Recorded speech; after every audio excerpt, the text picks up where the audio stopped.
दोस्तों, टाइटैनिक के बारे में तो आप सभी जानते ही होंगे। मैं यहाँ जेम्स कैमरन की फिल्म टाइटैनिक के बारे में बात नहीं कर रहा। मैं बात कर रहा हूँ उस टाइटैनिक शिप की जिस पर यह फिल्म बनी है। टाइटैनिक को डूबे हुए आज 1 सदी से ज्यादा हो चुका है, लेकिन आज भी टाइटैनिक का नाम आता है तो उससे जुड़े कई सवाल एक साथ दिमाग में चक्कर काटने लगते हैं। और ऐसा हो भी क्यों ना, टाइटैनिक कोई साधारण शिप नहीं था। ये उस समय का दुनिया का सबसे बड़ा शिप था, जिसके बारे में कहा गया था कि ये कभी नहीं डूबेगा। लेकिन शायद होने को कुछ और ही मंजूर था। 10 अप्रैल 1912 को इंग्लैंड के साउथहैम्पटन से न्यूयॉर्क सिटी के लिए अपनी पहली यात्रा पर निकला टाइटैनिक 15 अप्रैल 1912 को नॉर्थ अटलांटिक में डूब गया। और ये अकेला नहीं डूबा, अपने साथ 1500 लोगों की जिंदगी को भी ले डूबा। कौन था इस हादसे का जिम्मेदार? क्या टाइटैनिक का डूबना किसी की सोची समझी साजिश थी या फिर टाइटैनिक ओवर कॉन्फिडेंस का शिकार हुआ था? दोस्तों, अगर आप भी टाइटैनिक के उस राज को जानना चाहते हैं जिससे दुनिया अब तक अनजान है, तो हमारे साथ इस वीडियो में एंड तक बने रहें। दोस्तों, आप में से बहुत से कम लोगों को ये बात पता होगा कि टाइटैनिक का पूरा नाम रॉयल मेल शिप टाइटैनिक था। इस शिप की कुल लंबाई करीब 270 मीटर थी, यानी अगर इसे सीधा खड़ा कर दिया जाता तो इसकी ऊंचाई उस समय की सभी बिल्डिंग्स से ज्यादा ऊंची होती। अगर इस शिप की ऊंचाई की बात करें तो टाइटैनिक 17 मंजिला इमारत जितना ऊंचा था। वहीं इस शिप को चलाने के लिए हर दिन लगभग 800 टन कोयले की खपत होती थी। इस शिप के बारे में कहा जाता है कि इसमें 3 फुटबॉल मैदानों की जितना जगह थी और इस शिप का हॉर्न इतना तेज था कि इसे 11 मील की दूरी से भी सुना जा सकता था। हालांकि इतना खास होने के बाद भी ये शिप अपने पहले ही सफर के दौरान डूब गया। दोस्तों, टाइटैनिक 10 अप्रैल साल 1912 को 2200 लोगों को अपने साथ लेकर इंग्लैंड के साउथहैम्पटन सिटी से न्यूयॉर्क सिटी के लिए अपनी पहली यात्रा पर निकला और 14 अप्रैल 1912 की रात करीब 11:40 को एक आइसबर्ग से जा टकराया, जिससे टाइटैनिक में गहरी दरारें बन गई और पानी के दबाव की वजह से धीरे धीरे ये दरार बढ़ गई और देखते ही देखते जहाज में पानी भरना शुरू हो गया और ये 2 हिस्सों में बंट गया। रिपोर्ट्स के मुताबिक टाइटैनिक ने उस समय खुद को बचाने के लिए लगभग 4 घंटे तक जद्दोजहद की थी, लेकिन अंत में वो खुद को डूबने से नहीं रोक पाया और 15 अप्रैल को ये जहाज पूरी तरह से जलमग्न हो गया।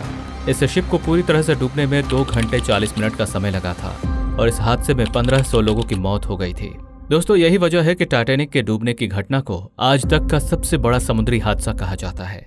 इस हादसे के सही कारण का पता लगाने के लिए ब्रिटेन और अमेरिका की गवर्नमेंट ने इस पूरी घटना की कई बार जांच कराई, जिसमें कई चौंका देने वाले रहस्य सामने आए हैं। इसके अलावा कई रिसर्चर्स ने इस घटना को लेकर अपनी अलग अलग थियरी भी दी है। आइए एक एक करके उन सभी के बारे में जानते हैं। दोस्तों, टाइटैनिक जिस समय डूबा था उस समय जहाज के कैप्टन E.J. स्मिथ थे। सोर्सेस के मुताबिक कैप्टन E.J. स्मिथ टाइटैनिक के साथ एक वर्ल्ड रिकॉर्ड बनाना चाहते थे। वो चाहते थे कि टाइटैनिक का नाम सबसे बड़ा जहाज होने के साथ साथ सबसे तेज स्पीड से चलने वाले जहाज के रूप में भी दर्ज किया जाए और इसलिए जहाज में सवार होने के बाद वो कम से कम समय में न्यूयॉर्क शहर पहुंचने की होड़ में लग गए, जिसके लिए वे टाइटैनिक को ऑन एवरेज 80 नॉट्स यानी कि लगभग 40 किलोमीटर प्रति घंटे की तेज स्पीड से भगा रहे थे।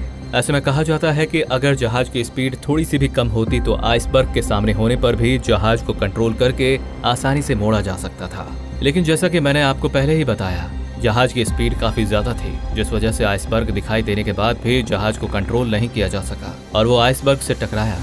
दोस्तों, टाइटैनिक के डूबने की एक वजह ये भी थी कि जिस आइसबर्ग से टाइटैनिक टकराया था उसे समय रहते देखा नहीं गया था। एक्चुअली टाइटैनिक जब आइसबर्ग से काफी करीब आ गया तब लोगों का ध्यान उस पर गया और तब तक बहुत ही देर हो चुकी थी। आइसबर्ग दिखने के महज 30 सेकंड बाद ही टाइटैनिक आइसबर्ग से टकरा गया और इस एक्सीडेंट में 1500 लोगों की जान चली गई। वैसे अगर उस समय शिप के ऑफिसर्स के पास दूरबीन रहा होता, जैसा कि हर शिप के ऑफिसर्स के पास होता है, तो शायद इस बड़ी दुर्घटना को उस समय टाला जा सकता था।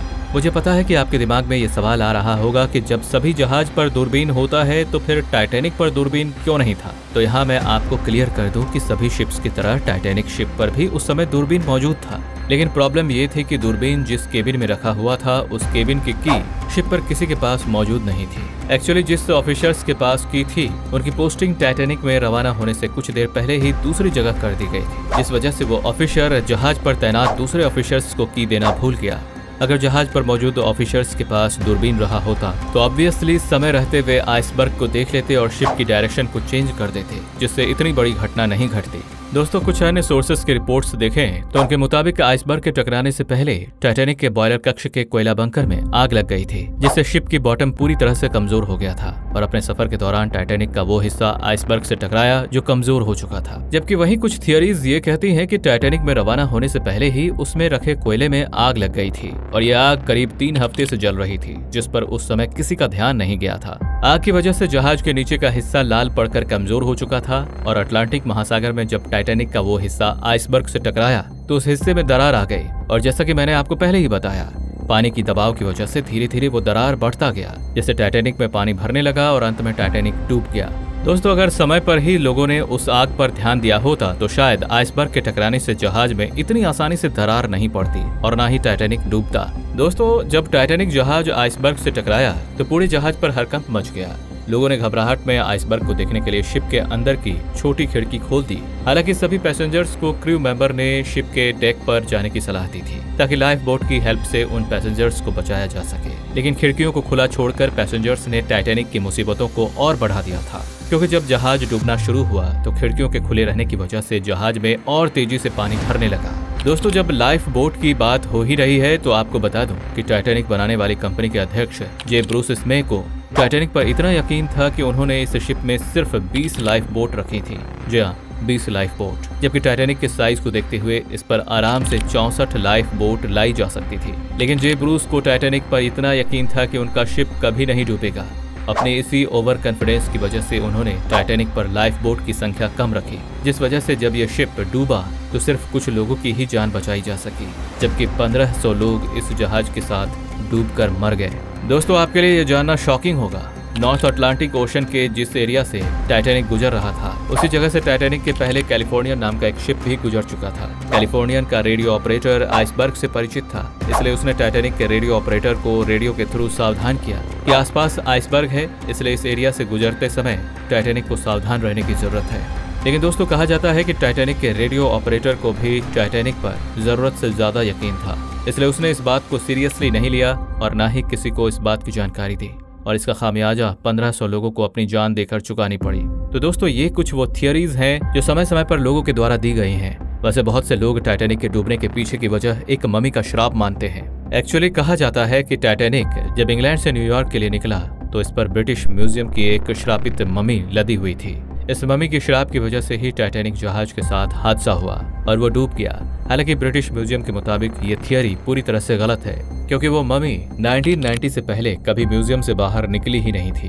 जबकि वहीं अभी भी कुछ लोगों का मानना है कि इस मम्मी का अभिशाप अभी भी टाइटैनिक के साथ जुड़ा हुआ है। हालांकि लोगों द्वारा कही गई ये बात आज पूरी तरह से झुटलाई नहीं जा सकती है और मैं ऐसा इसलिए कह रहा हूँ, अभी आप समझ जाएंगे। 18 जून साल 2023 जब टाइटन नाम की एक सबमरीन टाइटैनिक जहाज का मलबा देखने के लिए अटलांटिक महासागर में 8 घंटे की यात्रा पर रवाना हुई। इस सबमरीन में 5 पैसेंजर्स सवार थे, लेकिन 18 जून को अटलांटिक महासागर में डुबकी लगाने के करीब 2 घंटे बाद ही इस सबमरीन से संपर्क टूट गया। इसके बाद यूएस कोस्ट गार्ड को अलर्ट किया गया और फिर सर्च ऑपरेशन शुरू किया गया। इस सर्च ऑपरेशन के तहत 22 जून की दोपहर एक आरओवी को किसी सबमरीन के मलबे का कुछ हिस्सा मिला। पहले तो इस मलबे को लेकर ये आशंका जताई गई कि यह टाइटैनिक का मलबा हो सकता है, लेकिन बाद में यूएस कोस्ट गार्ड ने यह स्पष्ट कर दिया कि यह मलबा टाइटन का ही है। यानी अटलांटिक महासागर में 13,000 फुट की गहराई में पहुंचकर सबमरीन टाइटन नष्ट हो गया और इस पर सवार 5 लोगों की भी मौत हो गई। दोस्तों, अटलांटिक महासागर का ये वही एरिया है जहां पर टाइटैनिक के साथ भी हादसा हुआ था। रिपोर्ट्स के मुताबिक टाइटन का मलबा टाइटैनिक के मलबे से बस कुछ 100 फीट की दूरी पर ही पाया गया है और यही वो रीजन है जिसकी वजह से आज भी लोग टाइटैनिक को अभिशापित मानते हैं। वैसे दोस्तों, इस पर आपका क्या कहना है? अपना जवाब हमें कमेंट में जरूर बताएं। और अगर आप टाइटन सबमरीन की कंप्लीट स्टोरी जानना चाहते हैं कि उसके साथ समुद्र में ऐसा क्या हुआ था, कैसे और क्यों वो नष्ट हो गया, तो कमेंट में यस लिखकर हमें बताएं ताकि हम जल्द से जल्द टाइटन सबमरीन की भी एक कंप्लीट डिटेल्ड वीडियो लेकर हाजिर हो सकें। इस वीडियो में फिलहाल इतना ही। वीडियो पसंद आई हो तो लाइक, शेयर एंड सब्सक्राइब करना ना भूलें।